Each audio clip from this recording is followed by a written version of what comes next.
ঈমানি তরবিয়ত শিক্ষা দিতে হবে। আল্লাহ তাআলা বলেন, কু আনফুসাকুম ওয়া আহলিকুম নারা, তোমরা নিজেরা জাহান্নামের আগুন থেকে বাঁচো এবং তোমাদের সন্তান সন্ততিদেরকেও জাহান্নামের আগুন থেকে বাঁচাও।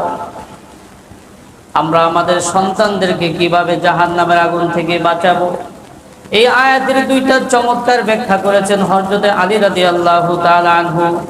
তিনি বলেন, সন্তানদেরকে জাহান্নামের আগুন থেকে বাঁচানোর মাধ্যম হলো দুইটা। এক নম্বর মাধ্যম হইল ওয়াআল্লিমুহুম, দুই নম্বর মাধ্যম ওয়াআদিবুহুম।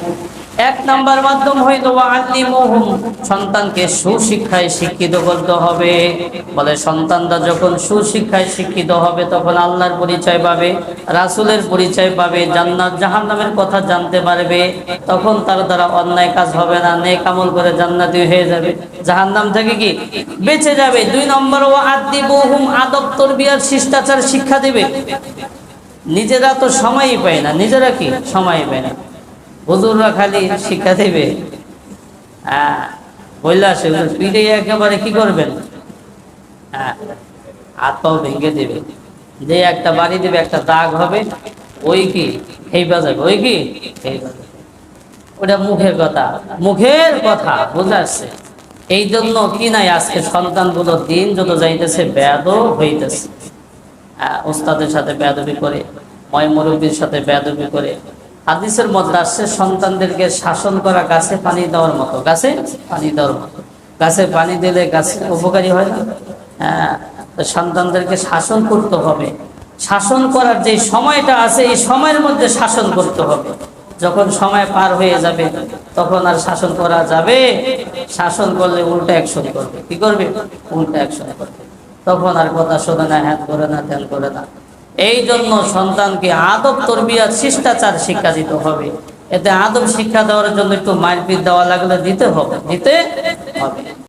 বলে ঈমানি তরবিয়ত শিক্ষা দিতে হবে। ঈমানি তরবিয়তের মধ্যে থেকে সবচাইতে গুরুত্বপূর্ণ তরবিয়ত হলো নামাজের তরবিয়ত। নামাজের তরবিয়ত, নামাজ শিক্ষা দিতে হবে।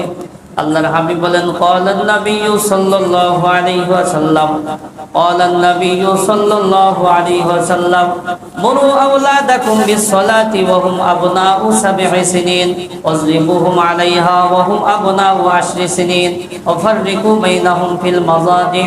সরকারে দো আলম বলেন, যখন সন্তানের বয়স 7 বছর হবে তখন সন্তানকে নামাজের জন্য নির্দেশ দাও। যখন সন্তানের বয়স 10 বছর হবে তখন তাকে নামাজের জন্য পিটি দাও। যখন 10 বছর হবে তখন বিছানা আলাদা করে দাও, বিছানা আলাদা করে দাও। তো 10 বছর হইলে নামাজের জন্য পিটি দিতে বলছে, পিটি দিতে বলছে। 7 বছর বয়সে নামাজের জন্য নির্দেশ দিতে বলছে। ঠিক আছে। ওয়াযাক্কির ফাইন্না যিকরা তানফাউল মুমিনিন, যখন এই বয়স হবে তখন ভালো ভালো উপদেশ তাদেরকে দিতে হবে, নামাজের কথা বলতে হবে। আমি নিজে নামাজ পড়ি, সন্তানদেরকে নামাজ পড়ার জন্য কতটুকু বলি যার যারটা সেই জানে। যাই হোক, নামাজের জন্য বলতে হবে এবং 10 বছর বয়স যখন হবে তখন বিছানা পৃথক করে দিতে হবে। মাসআলা, এই বয়স হইলে 10 বছর বয়সে উপনীত হইলে একই বিছানায় আর থাকা যাবে না, ভিন্ন খাটে থাকতে হবে, ভিন্ন খাটে থাকতে হবে।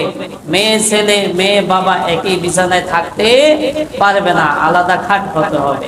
আর ছেলে বাবা একই বিছানায় যদি থাকতে চায় অবশ্যই মাঝে কোলবালিশ থাকতে হবে, কোলবালিশ থাকতে হবে। বুঝা যাচ্ছে যে ইসলামের বিধান, এর মধ্যে ফায়দা আছে, কি আছে? ফায়দা আছে, পালন করতে হবে। তো যখন সন্তানের বয়স 7 বছর হবে তখন সন্তানকে নামাজের জন্য নির্দেশ দিতে হবে। যখন সন্তানের বয়স 10 বছর হবে তখন নামাজের জন্য পিটি দিতে হবে। এই দায়িত্বটা আমরা কয়জনে পালন করতেছি? তাইলে আমার সন্তান কিভাবে আদর্শবান সন্তান হবে? আমি নিজে তো দায়িত্ব পালন করি নাই, তাইলে সে তার দায়িত্ব পালন করবে না, এটাই স্বাভাবিক।